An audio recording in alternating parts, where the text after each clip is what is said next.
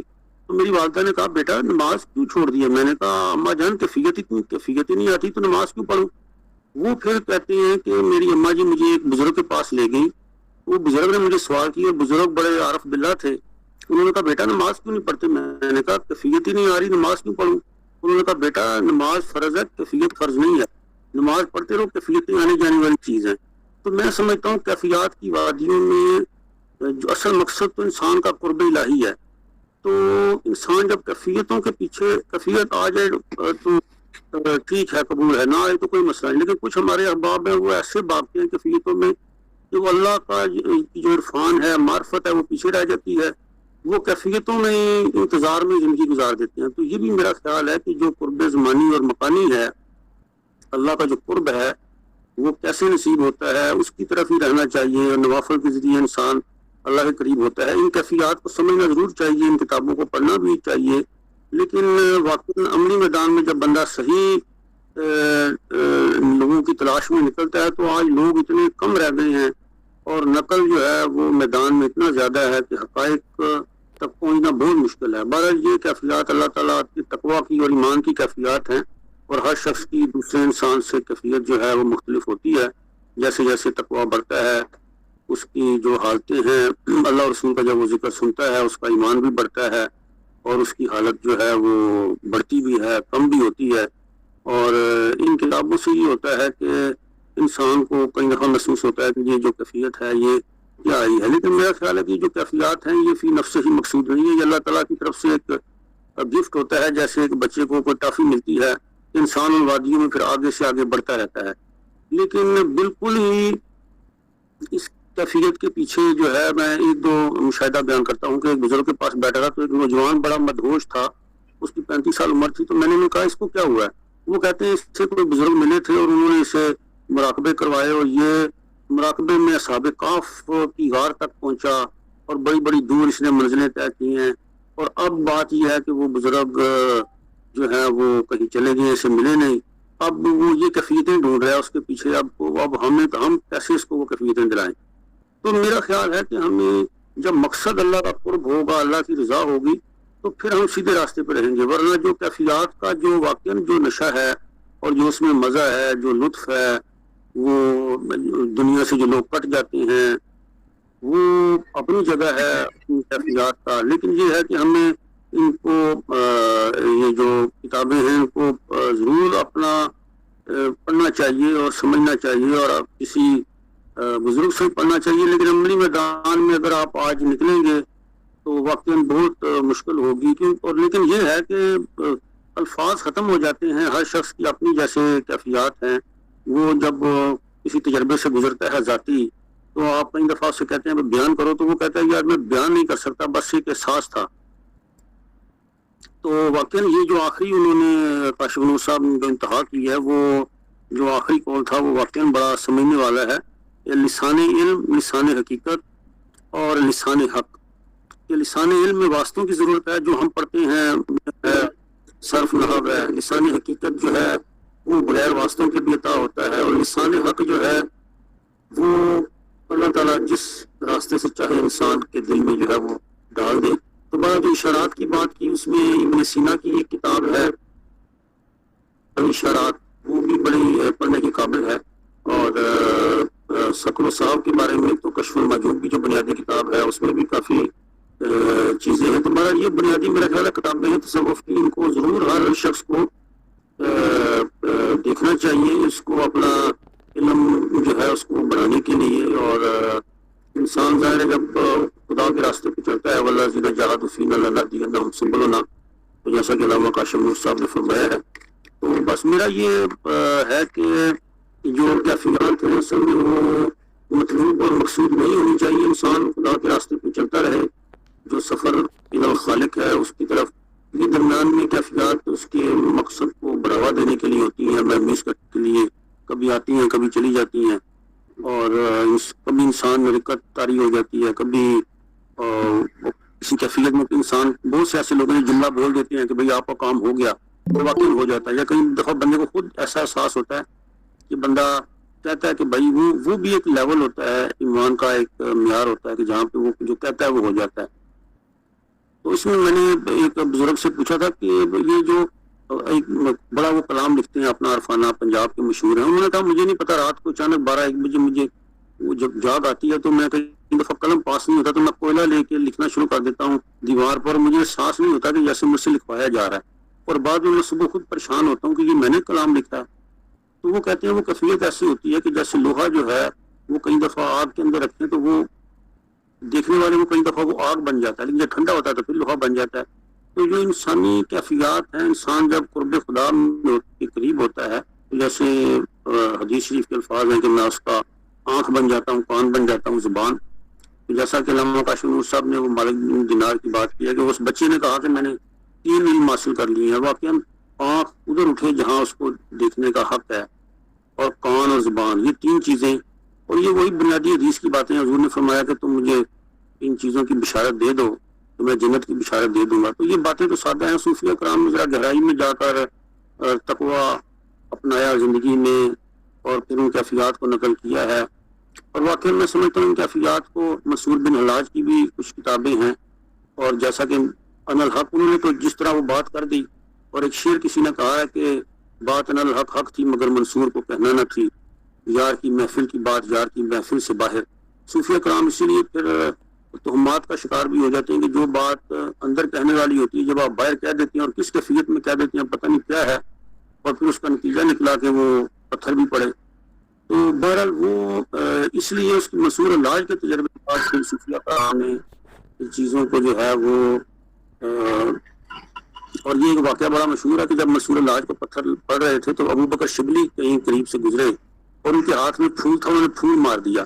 منصور علاج نے کہا کہ شبلی تمہارے پھول کا مجھے ان کے پتھروں سے زیادہ دکھ ہوا، اس لیے کہ تم تو سمجھتے تھے کہ میں نے کس کیفیت میں بات کی ہے، تم نے بھی مجھے پھول مار دیا. اب یہاں سے آپ اندازہ لگائیں کہ ابو بکر شبلی بھی وہی کہنا چاہ رہے تھے جو منصور علاج نے کہا، لیکن شبلی کے الفاظ اور ہوں گے کتابوں میں، انہوں نے اس طرح نہیں کہا، لیکن منصور علاج نے جو یار کی محفل کی بات تھی اس کو یار کی محفل سے باہر کہہ دیا. تو واقعی آپ دیکھیں، آپ جو آپ کی کیفیات ہوتی ہیں، اگر آپ آپ کو خواب اچھا آیا کسی سمجھنے والے سے بیان کریں گے تو اس کا لطف بھی ہوگا، ورنہ اکثر یہ روحانیت کی دنیا میں اگر آپ زیادہ بیان کر دیں گے تو وہ آپ کا وہ جو آئندہ وہ خواب ہی آپ کے بند ہو جائیں گے. تو یہ سفر ہے اسرار کو پالنے کا، چیزوں کو محسوس کرنے کا، آگے بڑھنے کا، اور خاموشی سے سفر کرنے کا خدا کی طرف. کیونکہ اصل میں انسان کا جو ہے یا انسان انکا قادر الی ربک قدرا فملاقی، یا انسان تجھے مشقت کرنے والا پیدا کیا ہے، تو کہیں بھی نہیں جا رہا، تیرا جو راستہ ہے سارا وہ خدا کی طرف ہے. تو کاش ہم اللہ کی طرف جو ہمارا سفر ہے سانسوں کے ذریعے جو ہر سانس آنے اور جانے والا ہے، اس لیے اللہ کی معرفت کی طرف طالب ہو جائے. تو یہ چیزیں ضمنی ہے، راستے کی کیفیات یہ آتی جاتی رہیں گی. کاشف نور صاحب نے جس محنت سے یہ ہمیں آج درس دیا، اللہ تعالیٰ ہمیں اس پر سمجھنے کی، سوچنے کی اور اس کی طرف آگے بڑھنے کی توفیق عطا فرمائے. وآخر دعوانا الحمدللہ. محمد اکرم الوی صاحب، صدارتی خطبے کے بعد ہمارے جو فارمیٹ میں اس میں بات کرنے کی اجازت نہیں، تو آپ اگر مجھے معاف کر دیں تو آپ کی مہربانی ہوگی، میں آگے بڑھوں. اور یاسر حسین ستی صاحب جو آج کے پروگرام کے منتظم ہیں، میں ان سے درخواست کر رہا ہوں کہ ناظرین کا شکریہ ادا فرما دیں. جی سب خواتین حضرات کا بہت زیادہ شکریہ، اور بالخصوص علامہ کاشف نور صاحب کا ایک دفعہ پھر شکریہ کہ انتہائی محنت کے ساتھ، علمی و تحقیقی انداز کے ساتھ مقالہ پیش کیا. اور فرید الدین صاحب کا بھی انتہائی مشکور کہ انہوں نے صدارتی خطبے کا حق ادا کر دیا، حالانکہ ان کو پہلے بتایا نہیں گیا تھا. اور یہ پروگرام آفیشلی تو ختم ہو گیا، لیکن اکرم الوری صاحب اگر بات کرنا چاہ رہے ہیں تو جب تک یہ لنک چلتا ہے تو وہ بات کر سکتے ہیں. جو لوگ موجود رہنا چاہیں تو وہ ان سے بات چیت کر سکتے ہیں. جی، جو صاحبان بات کرنا چاہیں اکرم الوی صاحب کیجیے اپنی بات، جب تک وہ بند نہیں کرتے اس وقت تک ہم وقت دے رہے ہیں. جی اکرم الوری صاحب ماشاءاللہ بڑے ہی فعال رکن ہیں، اور ہم ان سے کہیں گے کہ جلد آپ کے مقالے کا انتظار ہے، حلقہ تصوف میں لے کے آئیں. کافی انشاءاللہ میں بھی یہی چاہتا ہوں کہ یہ پلیٹ فارم زیادہ سے زیادہ فعال ہو اور مؤثر ہو. تو اس سلسلے میں عرض ہے کہ ماشاءاللہ بہت زبردست مقالہ پیش کیا ہے کاشف صاحب نے، اور اس میں مزید تبصرے اور گفتگو میں بہت تشنگی رہ گئی ہے، تو بہتر تھا، میری تجویز ہے کہ 1 گھنٹے کی بجائے اگر زیادہ تھوڑا سا ٹائم جو ہے اگر زیادہ بھی ہو جائے، 5-10 منٹ، زیادہ نہ کریں، 5-10 منٹ اگر کبھی اس قسم کی صورت حال میں زیادہ بھی ہو جائے تو کوئی حرج نہیں ہے، ایک میری تجویز ہے یہ، کیونکہ جب اس قسم کی چیزیں جو ہیں وہ سامنے آتی ہیں تو ضروری ہوتا ہے کہ تشنگی ختم ہونے تک جو ہے تھوڑی سی گفتگو جو ہے ہوتی رہے، نمبر 1۔ دوسری چیز جو ہے یہ میں کئی پروگرام میں نے دیکھا ہے، دیکھیں تصوف جو ہے وہ جتنا با کمال علم ہے، جتنا اس علم کی جتنی اہمیت ہے، اسی طرح سے یہ علم تنقید کا بھی اور تنقیص کا بھی اسی طرح یہ ہدف بنتا ہے۔ تو میں اپنے شرکائے محفل سے گزارش کروں گا کہ ہر مرتبہ جو ہے پروگرام میں نے دیکھا ہے کہ بین السطور کی بحث جو ہے وہ وہیں کی وہیں رہ جاتی ہے، بین السطور پر جو ہے وہ گفتگو رک جاتی ہے، اور زیادہ تر تنقیص جو ہے اسے ہم مسئلہ بنا کر اس پر ہم گفتگو شروع کر دیتے ہیں، اور اس طرح میں سمجھتا ہوں کہ مضمون نگار کی جو کاوش ہے، جو ان کے مزید خیالات سے ہم استفادہ کر سکتے ہیں، اس سے ہم محروم رہ جاتے ہیں۔ تو میں عرض کروں گا یہ تصوف پر تنقید جو ہے وہ ہر صورت، ہر جملے پر ہو سکتی ہے، اور یہ مضمون جو ہے آج کا رمز و اشارات یہ اسی چیز کو یہ واضح کرتا ہے۔ تو ہمیں اس سے بچنا چاہیے، بین السطور پر ہمیں سوال اٹھانا چاہیے اور بین السطور پر ہی ہمیں تبصرہ دینا چاہیے۔ بہت بہت شکریہ جی۔ جی تو بھیا بانو صاحبہ، جب تک نیٹ والے ہمارا یہ پروگرام بند نہیں کرتے اب لوگ گفتگو کرتے جائیں۔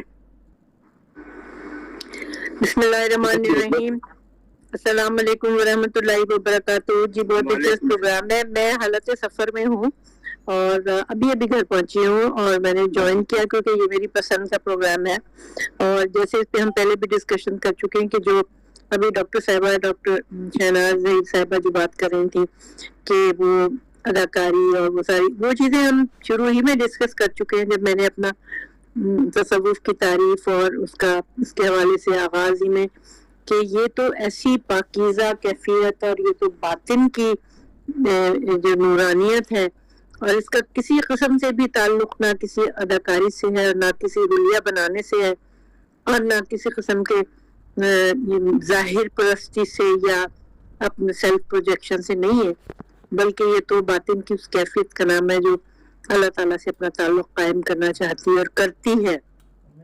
اور جیسے حدیث قدسی کا بھی ذکر ہوا کہ جب بندہ نوافل کے ذریعے میرے قریب ہوتا ہے تو میں اس کا ہاتھ بن جاتا ہوں جس سے وہ پکڑتا ہے، میں اس کی آنکھیں بن جاتا ہوں جس سے وہ دیکھتا ہے، میں اس کی زبان بن جاتا ہوں جس سے وہ بولتا ہے، میں اس کے پاؤں بن جاتا ہوں جس سے وہ چلتا ہے، اور اس کی دعا قبول کرتا ہوں۔ تو یہ تو پہلا اصول ہے اخلاص کا اور خلوص کا اور حقیقت اعلیٰ تک پہنچنے کا، اور الحمدللہ ہم مسلمان ہیں، اور اسلامی تصوف کا تقاضا یہی ہے کہ ہم شریعت، طریقت، معرفت کے ذریعے سے حقیقت تک پہنچے۔ اس کے علاوہ کوئی جو بھی دوسری چیزیں ہیں وہ کچھ اور ہو سکتا ہے، وہ تصوف نہیں ہو سکتا، اور ہم اس کے قائل بھی نہیں ہیں، اور وہ ہمارے نزدیک کوئی اہمیت نہیں رکھتا۔ بہت بہت شکریہ۔ شاہ الطاف صاحب کے تبصرے ہمیشہ بڑے وزنی ہوتے ہیں، ہمارے قلم کارواں کے پروگرام جو فزیکلی ہم ہر منگل کو کراتے ہیں اس میں شریک ہوا کرتے ہیں آپ۔ میں درخواست کر رہا ہوں شاہ الطاف صاحب سے کہ وہ بھی اپنا انپٹ دیں۔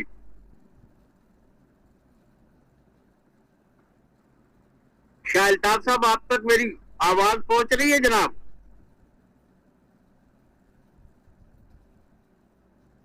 شاید ان تک آواز نہیں پہنچ رہی۔ اور کوئی صاحبان بات کرنا چاہے تو ہاتھ کا نشان بنائیں یا اپنا مائک کھول لیں، جو بھی صاحب بات کرنا، صاحب یا صاحبہ بات کرنا چاہتے ہیں۔ السلام علیکم۔ جی لبنہ فروخ صاحبہ۔ جی میں یہ کہنا چاہ رہی ہوں کہ تصوف تو میں تو یہ سمجھتی ہوں کہ یہ تصوف یہ ہے کہ ہمیں لبنہ صاحبہ آواز ذرا آپ کی دھیمی ہے جی، ذرا تیز ہو جائے، ذرا مائک سے دیکھیں۔ اچھا جی،